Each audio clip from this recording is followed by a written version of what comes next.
Okay, this is going to be our third slide, our third video from section 2-3.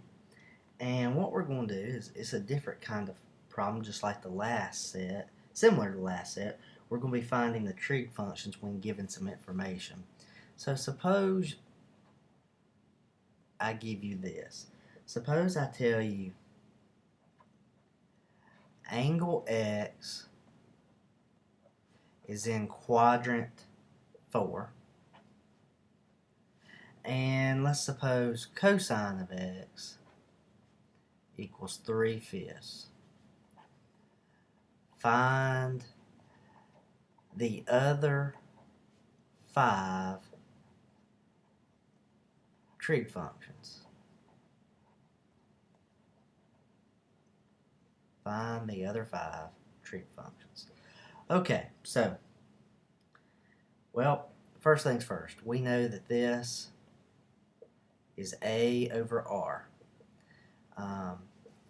We know this is A over R, that the radius is 5 there, based on our definitions, okay, of what cosine X equals. So,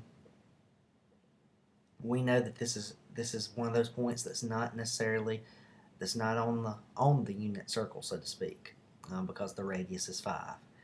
So, well, if you remember, I gave you this formula,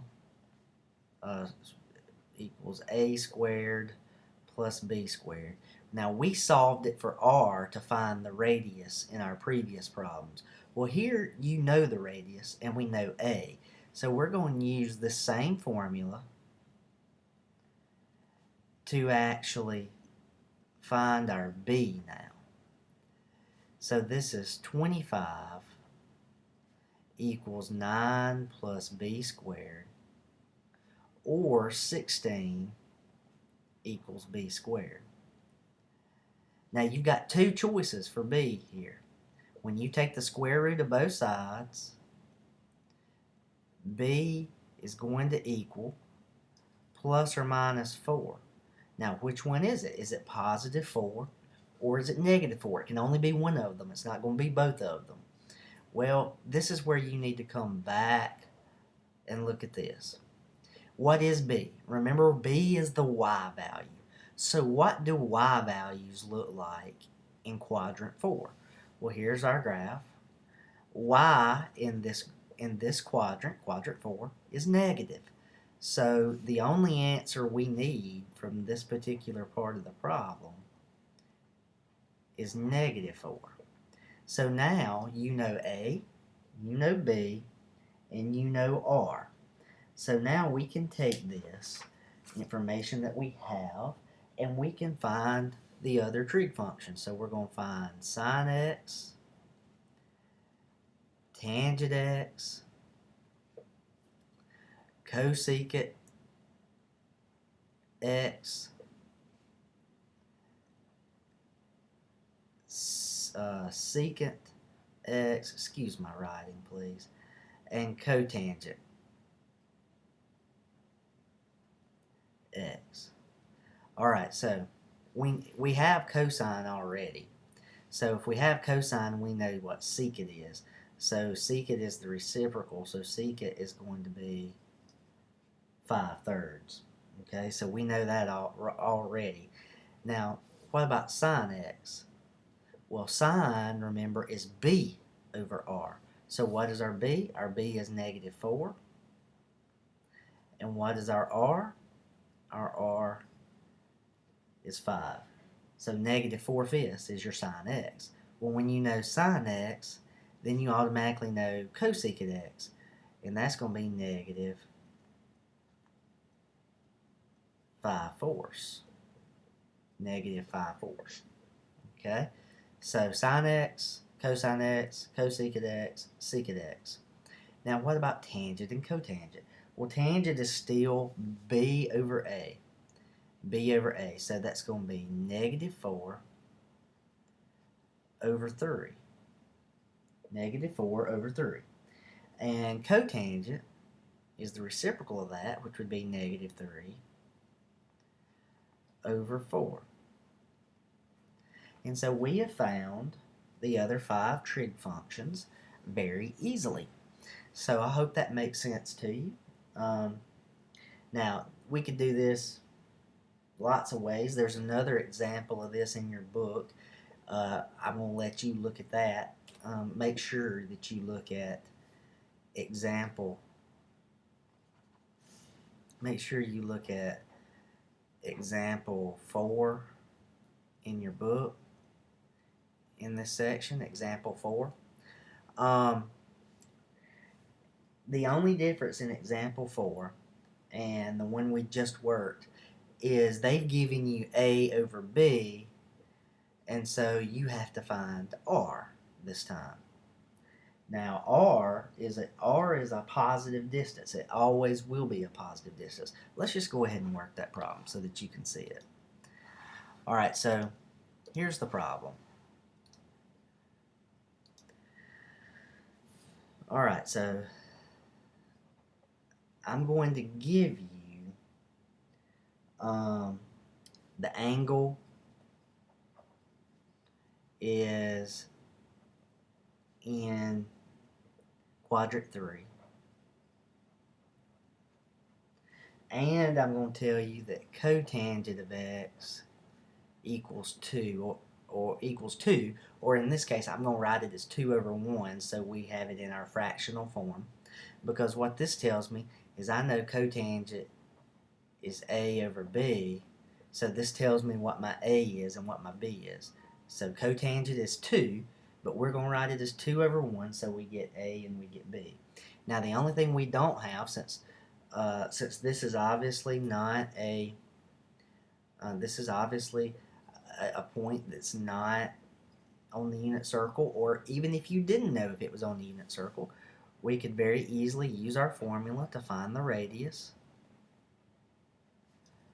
which is going to be the square root of 2 squared plus 1 squared, which is the square root of 4 plus 1, which equals the square root of 5. So that's my radius. So now I have A, B, and R. Okay, so now that I have A, B, and R, I can find the other functions. So sine x, cosine x, tangent x, cosecant x, and secant x. Alright, I have cotangent, so I already know what tangent is. Tangent is going to be the reciprocal of cotangent, so tangent's going to be 1/2. That's very easy to do there. Now sine, remember sine is B over R, so that's 1 over the square root of 5. Now you can rationalize your denominator if you wish. One little bit of information here that we're forgetting. This is going to be a negative 1 over 5. Why is that? Can anybody tell me why that is negative? Look what we forgot. Quadrant 3. Alright, so we're looking at our graph. In this quadrant here. In this quadrant, A and B will be negative. Both of them will be negative. So this actually should be a negative 2, a negative 1, and this would be a negative 2 squared and a negative 1 squared, which is going to give us the same answer. But where that does make a difference, don't make the mistake I made. I got in a little bit too much of a hurry here trying to explain it to you. But you got to pay attention to quadrant 3. When you write that fraction, make sure you're taking into account whether A and B are positive or negative on a graph, so that we can put the appropriate signs in our problem here. So, and you won't notice it until you get down to here. That when you get ready to type the answer in. So negative 1 over the square root of 5. Now you can rationalize that if you want. I'm not going to make you, okay, at this point. We'll do that later. So the reciprocal is just going to be the negative square root of 5 here. Okay? Alright, so what about cosine of x? Cosine of x. Well, that's a over r, so that's going to be a negative 2 over the square root of 5. Or the reciprocal, negative square root of 5 over 2 for secant. Okay, so that's how you're watching that. Remember, the key to this problem, being able to write the fraction as a over b, a over r, b over r, whatever it happens to be for that particular problem, but also the real key to getting this, because I have no doubt y'all can write these fractions, the key to getting this problem is going to be this right here. Looking at the quadrant and then going over here and determining whether a is positive or negative and whether b is positive or negative, so that when you have the right sign on a and b when you start working the rest of the problem. Okay, keep that in mind. Don't make that mistake. Do as I say, not as I do, right? So keep that in mind as you're working through this. Now, on page 78 in your book, you're going to find the calculator section of this course. And with the calculator section, I'm not going to teach you how to do that in the calculator. You can read, it's pretty self-explanatory. You can read that page and see. But what I will tell you is when you do when you're doing these problems in a calculator, if you're using radians, make sure your calculator is in radian mode. If you're using degrees, make sure your calculator is in degree mode. It will make a vast difference in your answer. That's at the top of the page, page 78 in your book. Okay, so make sure that you look at that.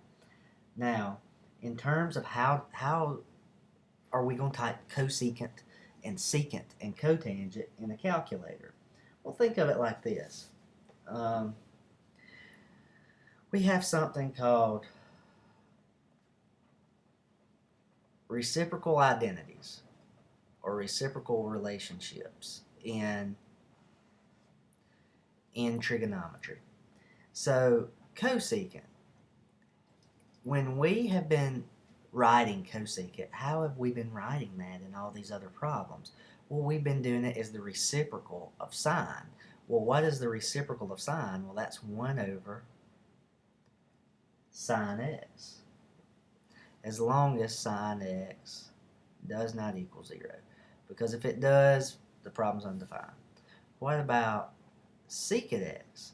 Well, we've been writing that as 1 over cosine x, as long as cosine x does not equal 0. And what about cotangent x? Well, we've been writing that as 1 over tangent x, as long as tangent x does not equal 0. Okay, so these are our reciprocal identities. Now, this is how you're going to need to do this with a calculator if you do not have one that has a cosecant, secant, and cotangent button. Again, make sure your mode is in degrees or radians based on the problem. If the problem's in degrees, it needs to be in degrees. If the problem's in radians, it needs to be in radians. And remember, if it's in degrees, it will have the degree symbol. Anything else you can consider a radian. Anything else you can consider a radian, okay? All right, so, and there's some good examples in your book for these particular problems, okay? So make sure that you look at page 78 in your book as far as how to type it in the calculator. But I would type it in. If I were giving you, let's say the sine, let's give you some weird number, 197.1 degrees. Well, first of all, I'm going to make sure my calculator's in degree mode. Or let's not do sine. Sine's easy. You have a sine button on your calculator. Let's say cosecant of 197.1 degree. Well, you may not have a cosecant button on your calculator. So I'm going to type this in the calculator as 1 over the sine of 197.1 degrees. That's how I'm going to type it in the calculator. And then I'm going to get a decimal answer. But make sure it's in degrees, not radians. If If it's in radians, make sure it's in radians, and then follow through with that. Like I said, there's some examples in the book. Now, you may see some that are in degrees, minutes, seconds. Okay? You may see some that this part right here might be in degrees, minutes, and seconds. So before you start the problem, change that back to decimal degrees like we did in chapter 1, okay, section 1, so that then go through the process of typing it in the calculator, okay? Make sure you do that. That's going to save you a lot of time and worry. But by all means, folks, as I said on quiz number 1, this is what people miss the most. Make sure you hold off on rounding until the very end. Read the directions. If they ask you to round to 2 decimal places, please round to 2 decimal places, and so on. Okay? We have one more video for this. It's going to be an application problem. So I want you to definitely see what one of those looks like. Thank you.